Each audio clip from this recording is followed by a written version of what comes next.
Hello. My Aunt Celia wasn't technically my aunt. She was married to my mom's brother, but we'd never been close growing up. I wasn't planning to stay long. My visit home was supposed to be a pit stop, 3 days for max. Just enough time to smile through a few awkward family questions, eat too much food, and pretend everything was fine at school. I hadn't even unpacked when my mom told me there'd be a big dinner that night. Extended family, cousins, the whole deal. I thought about saying no. I didn't. The dining room table hadn't changed. Still that oversized oak rectangle. Still the same mismatched chairs around it. Some creaked more than others. My mom had laid out her usual spread. Roast chicken, garlic potatoes, a dozen side dishes she stressed over all day. People filled the room quickly, voices rising in overlapping laughter, passing dishes, clinking glasses. It was chaotic, warm, predictable. I found myself between my cousin Ethan and my mom's sister-in-law, Celia, my aunt. Technically, she was married to my mom's brother, Uncle Dave. But Dave was overseas now doing contract work in Saudi Arabia, or maybe it was Dubai. He'd been gone for months. Celia came alone. She looked different. I mean, she always had that together look, smooth skin, sharp eyes, always dressed in layers that looked simple but expensive. But tonight it was more than that. Her hair was down, curled lightly at the ends. She wore a soft dark green sweater that clung to her shoulders, revealing just enough of her collarbone to make me glance twice and immediately feel guilty for it.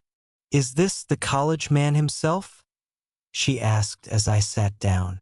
I smiled, adjusting my chair. "Something like that."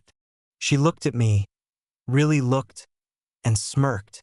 "You've filled out." I felt heat rise in my neck.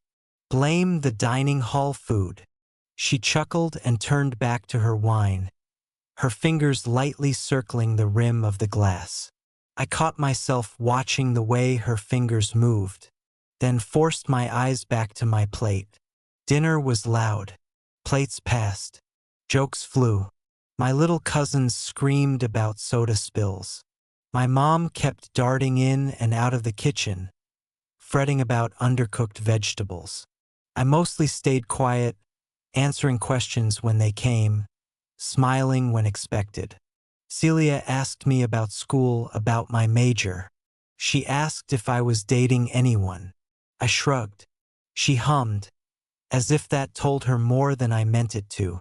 At some point during the second helping of dessert, she leaned slightly toward me, her voice low but audible through the buzz of conversation. "You're quieter than I remember." I glanced at her. Maybe I've just learned to listen more. Her mouth curved upward. "That can be dangerous." I didn't know what to say to that, so I said nothing. As the pie plates were being cleared, she leaned forward again, this time reaching for something, I thought.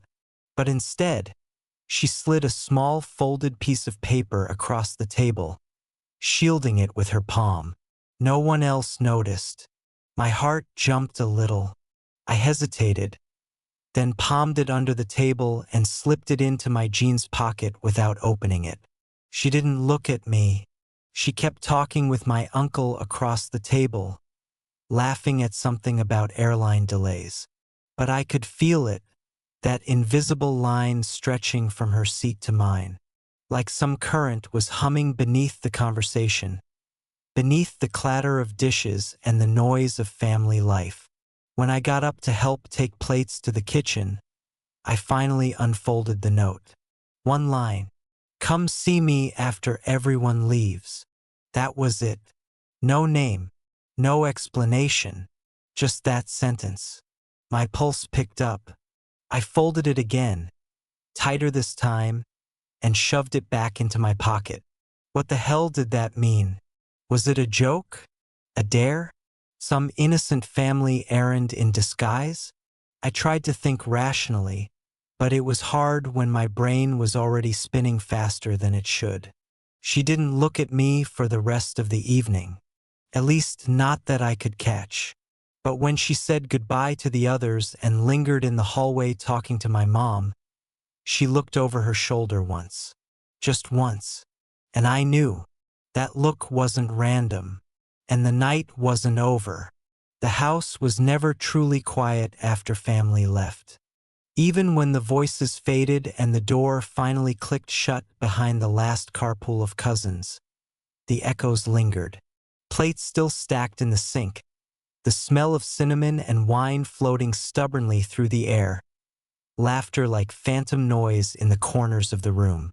I helped my mom clear the table, trying to look as normal as possible, though I kept patting my pocket to make sure the note was still there, like it might disappear if I didn't keep touching it. Every few minutes I stole a glance down the hallway, where Celia had disappeared after kissing my mother on the cheek and murmuring something about needing to grab her sweater from the guest room. But she hadn't come back down. I rinsed the last plate and set it on the drying rack. My mom yawned loudly and declared she was officially done, then hugged me and said she was heading to bed early. Something about a Zoom call in the morning with someone in Europe. She kissed the top of my head and padded off down the hallway in slippers. Just like that, the house was still. I dried my hands slowly, listening. No TV, no clatter, only the low hum of the fridge and a soft creak from somewhere upstairs. I moved to the living room and sat, trying to decide if I was really going to do it, go to her room. My knee bounced involuntarily. I felt like I was 15 again, about to do something that would change everything, even if I wasn't sure what everything really meant. Part of me wondered if I was overthinking. Maybe she meant something innocent.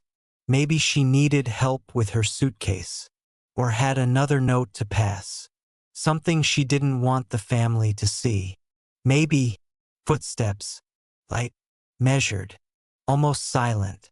I turned my head just enough to see her walking down the hallway, not toward the front door, toward the stairs, carrying nothing. She didn't look at me, not directly, but when she passed the archway where the living room met the hall, she paused just for half a second. Her shoulder turned, and she glanced back. Not long, not dramatic, but it was enough. It was an invitation, and it was up to me to accept it. She disappeared up the stairs, the soft sound of her steps fading like breath. I sat frozen, heart thudding against my ribs. The logical part of my brain screamed to stay put, to sleep it off, to pretend I'd misread everything and wake up with a clean conscience. But something else, something deeper, older, stirred inside me. It wasn't desire exactly. It was curiosity, a kind of gravitational pull I hadn't felt in years, maybe ever. The silence in the house deepened. I stood up. I moved slowly, listening for any creak in the floorboards. The upstairs hallway was dim, lit only by the moonlight slanting through the high window by the stairs.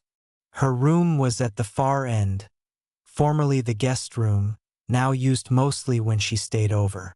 The door was mostly closed, just enough for a crack of warm yellow light to leak through. I hesitated, then stepped forward. The floor creaked once under my heel, and I froze, half expecting my mom to yell from her room. But nothing came, just stillness. When I reached the door, I saw that the handle was turned halfway, as if it had been left that way on purpose. I lifted my hand, paused, and knocked once softly. No answer. I stood there, pulse racing. Then I pushed the door open. It gave without resistance. The room smelled faintly of lavender and something warmer, vanilla, maybe. A candle flickered on the dresser. There was no overhead light, only a floor lamp casting soft amber shadows along the walls. She sat on the edge of the bed, one leg crossed over the other, holding a mug of something that sent curls of steam into the air. She didn't look surprised to see me.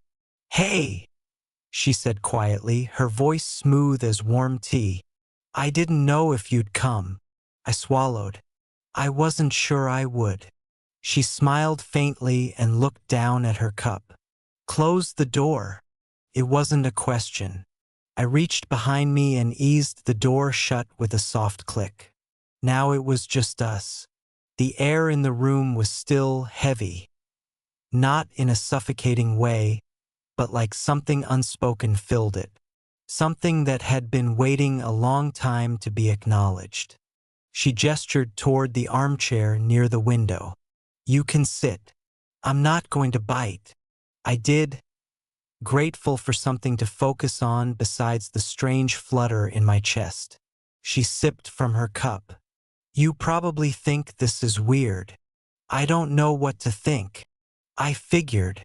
She tilted her head slightly, watching me. "You've changed. You've said that before."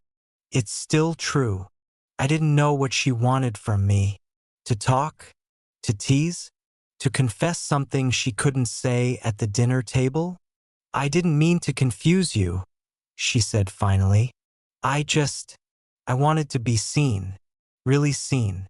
And I thought maybe you were the only one who could." That sentence felt too big for the room. She looked down into her cup, then back at me. "Do you know what it's like to walk into a room and feel invisible, even when everyone smiles at you?" I didn't answer. I didn't need to. She reached over to the nightstand and picked up a small notepad. Tearing off a page, she folded it in half and held it between two fingers.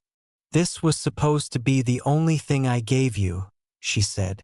"But I wasn't sure if a single line would be enough."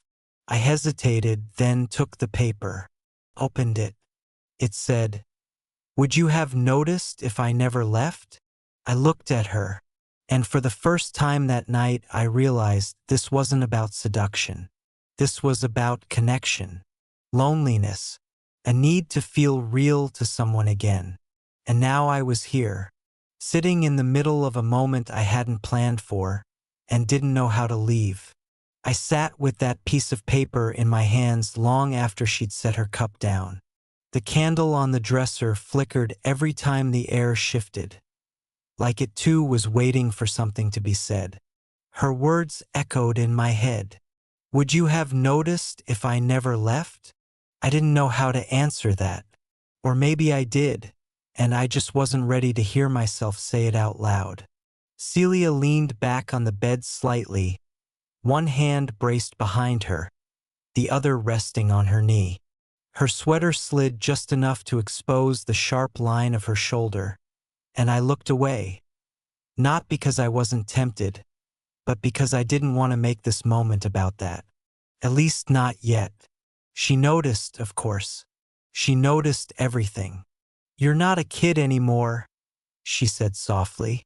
It wasn't a compliment. It wasn't flirtation. It was a statement of fact, and it landed with more weight than I expected. "I haven't felt like one in a long time," I replied, my voice quieter than hers. She nodded like that made perfect sense. "I've been thinking about this night for weeks." My breath caught a little. "This dinner?" I asked, playing dumb. She smiled, not in amusement, but in recognition.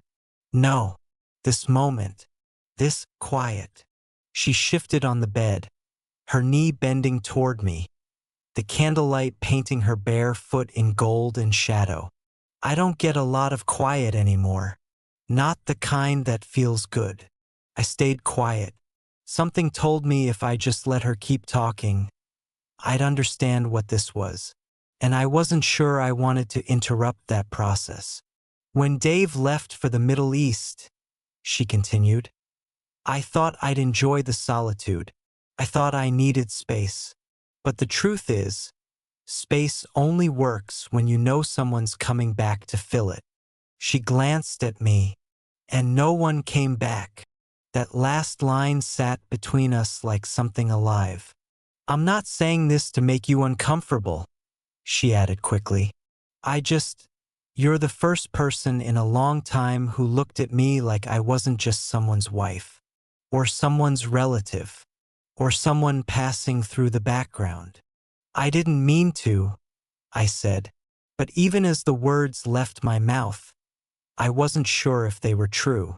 She smiled again, more gently this time. But you did. Silence stretched out again. Not awkward, but potent. I looked down at the note in my hand and then back at her. So what now? That depends, she said, tilting her head.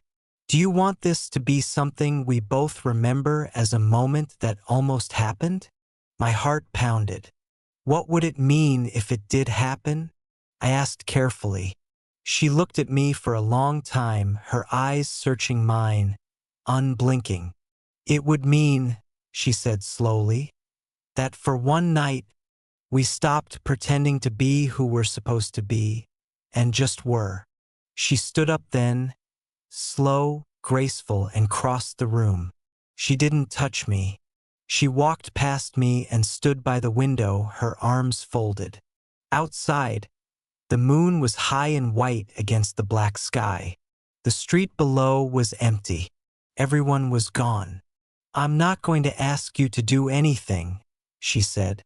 And I'm not expecting anything either. I just didn't want to feel like a ghost tonight.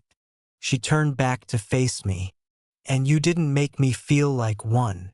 She was quiet for a moment, then said, You can leave now, and I'll understand. Or you can stay. Not for anything physical. Not for some unspoken promise. Just to sit. With me. In the quiet. I looked at her. Really looked. And realized she wasn't seducing me. She was inviting me. Into her silence. Into her world. Into her vulnerability. And I didn't want to leave. I stood up. Crossed the room. Stopped beside her. We didn't speak. We didn't touch. We just looked out the window together. Two people framed by candlelight and unanswered questions. The room was quiet, but it wasn't empty. Not anymore. She exhaled. You came. I did. She smiled. Just enough to soften the lines around her mouth. Then stay a little longer. And I did. We stayed by the window for a long time, both of us silent. Outside, the night breathed gently. Leaves shifting in the breeze, distant cars sighing past the street below. The kind of stillness that made you notice every heartbeat. Celia didn't move. Neither did I. We stood close but not touching. The space between us crackling with all the things we hadn't said, and maybe never would. Eventually, she turned and walked back to the bed, sitting on the edge again. She leaned down to pick up her cup, now cold, then set it back down untouched. There's something strange about being seen by someone who used to be a kid, she said without looking at me. Like I've been trying to keep that version of you intact in my mind. And tonight you walked in, and you weren't him anymore. I didn't know how to respond to that. I guess I didn't want to be seen by just anyone, she added. Then why me? She finally looked at me. Her eyes weren't flirtatious now. They were tired, honest, raw. Because you don't look away. I swallowed hard. She shifted back on the bed, folding one leg beneath her, more relaxed now. The light flickered behind her, casting moving shapes across the wall like shadows that couldn't sit still. I've been living in pause, she continued, like I hit the button years ago and never remembered to press play again. You don't realize how heavy stillness becomes until someone walks in and shakes it loose. You think I shook something loose? You did. Not on purpose. But, yes. Her voice trailed off, and for a moment the only sound in the room was the soft ticking of the wall clock. Time didn't feel linear anymore. Not here. I didn't come up here tonight expecting anything, I said carefully. I didn't even know what the note meant. I didn't either, not really. She gave a small smile. It just felt like the kind of night where you don't want to disappear quietly. I stepped closer, slow and deliberate. She watched me. I don't want to misunderstand anything, I said. You're not, she whispered. Then came the moment. The pause between two magnets drawn toward each other but waiting for permission. She reached out, gently, not to pull me in, but to brush the back of her fingers along my hand. A whisper of contact. Enough to say, I'm here, and so are you. I just wanted to feel like a woman again, she said. Not a placeholder. Not someone's plus one. Not a background character. You never were, I said, my voice low. She smiled, softer this time. But you're the only one who ever looked at me like that. The air was heavy, pulsing with quiet honesty. There was no seduction in her posture now. No performance. Just two people in a room, stripped of roles, age, expectations, and rules that had already been broken the moment she slipped me that note. Then, a sound. The distant creak of stairs. Our eyes locked. Not panic. Just the sharp return of reality. She stood slowly, walked to the door, and pressed it gently closed, turning the lock with a quiet click. Then she turned back to me and said, barely louder than breath, "Not tonight." I nodded, not out of disappointment but understanding. She walked over to me, her hand brushing mine again, firmer this time. "But I meant what I said," she whispered. "About you, about being seen, about wanting to feel real." I met her gaze. "You are." A long moment passed. Then she leaned in and pressed her forehead to mine. Nothing more. No kiss. No heat. Just that silent, aching contact between two people on opposite ends of something they couldn't define. "I needed this," she whispered. "So did I." She stepped back, exhaled, and moved toward the dresser. She picked up the candle, blowing it out with a soft puff of air. The room dimmed, the spell unspooled. "You should go now," she said quietly. I nodded and walked to the door, unlocking it. Before I stepped out, I turned back once.